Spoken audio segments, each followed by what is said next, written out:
क्या आपके साथ कभी ऐसा हुआ है कि आप खाना खा रहे हैं, हाथ में रोटी का निवाला है, लेकिन दिमाग में ऑफिस की ईमेल चल रही है? या आप अपने बेटे के साथ खेल रहे हैं, लेकिन दिमाग में ईएमआई, बिजनेस या कल की मीटिंग घूम रही है? शरीर वहाँ है, पर दिमाग कहीं और। नमस्कार दोस्तों, मैं हूं दिनेश और आप देख रहे हैं digital knowledge real life, real problems, real solutions. आज हम बात करेंगे एक ऐसी बीमारी की जो हम सबको है, मुझे भी है। Multi thinking. सच बताऊं, मेरे साथ ये रोज होता था। मैं कंप्यूटर पर बैठकर कोडिंग कर रहा हूं, कोई HTML टैग ठीक कर रहा हूं, पर दिमाग में चल रहा है कि शैडो, मेरा पपी, अभी क्या कर रहा होगा, या बुजो, मेरा लैब्राडोर, को खाना दिया या नहीं। हम काम एक करते हैं, पर दिमाग में 10 ब्राउज़र टैब खुले होते हैं। नतीजा, न काम ढंग से होता है, न हम उस पल को जी पाते हैं, और शाम होते होते दिमाग की बैटरी लो हो जाती है।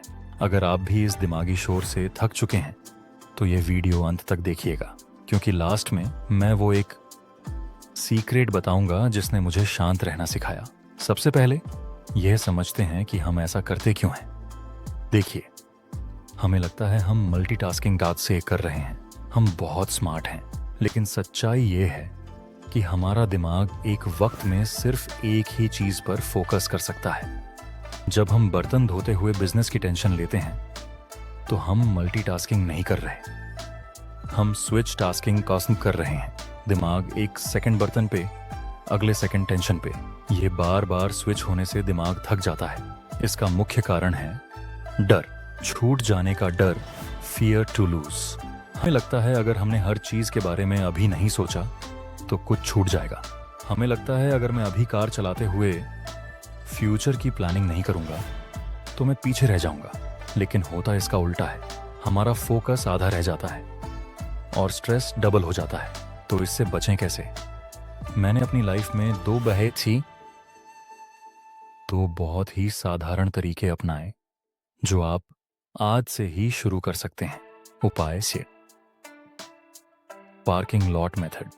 जब भी आप कोई ज़रूरी काम कर रहे हो, मान लो मैं कोई स्क्रिप्ट लिख रहा हूं और दिमाग में एक अलग विचार आए, जैसे अरे वाइफ से पूछना था डिनर में क्या है, तो उसे दिमाग में मत घुमाओ।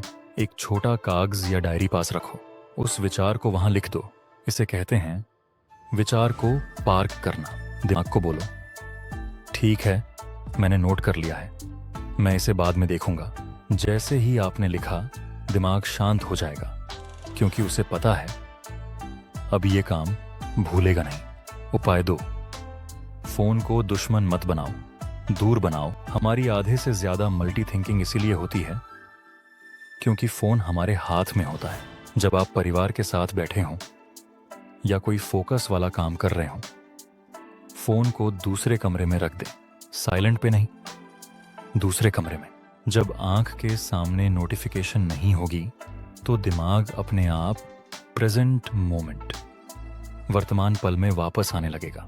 बातें हैं उस सीक्रेट पर जो सबसे जरूरी है। ये कोई तकनीक नहीं है, ये एक सोच, माइंडसेट शिफ्ट है। मैंने महसूस किया कि मैं हमेशा अगले पल के बारे में सोचता था। अभी चाय पी रहा हूं तो सोच रहा हूं नहाने जाना है, नहा रहा हूं तो सोच रहा हूं ऑफिस जाना है। सीक्रेट ये है, सिर्फ यहां से एक पल, जस्ट दिस मोमेंट। अपने आप को बोलो, दिनेश अभी तू सिर्फ चाय पी रहा है, दुनिया गई भाड़ में, सिर्फ चाय का स्वाद ले। जब आप अपने डॉग्स, शैडो या बूजो को घुमाने ले जाएं, तो फोन जेब में मत रखें, सिर्फ उनके साथ चलें, हवा को महसूस करें। जब आप एक चीज पूरी शिद्दत से करते हैं ना दोस्तों, तो उसमें जो शांति मिलती है वो किसी भी सफलता से बड़ी ही है। समापन, एंडिंग। दिनेश, शुरू में मुश्किल होगा, दिमाग भागेगा, पर उसे प्यार से वापस ले आना। बोलो, अभी नहीं, अभी सिर्फ ये काम। अगर इस वीडियो ने आपके दिल को छुआ है तो लाइक जरूर करना, मुझे पता चलेगा कि हम कनेक्ट कर पाए। और कमेंट में मुझे बताओ वो कौन सी एक चीज़ है जो आपको सबसे ज़्यादा डिस्ट्रैक्ट करती है? फ़ोन या फ्यूचर की टेंशन? मैं कमेंट्स पढ़ूंगा। सब्सक्राइब कीजिए डिजिटल नॉलेज को असली समाधानों के लिए। मिलते हैं अगले वीडियो में। मैं हूं आपका दोस्त दिनेश तिवारी।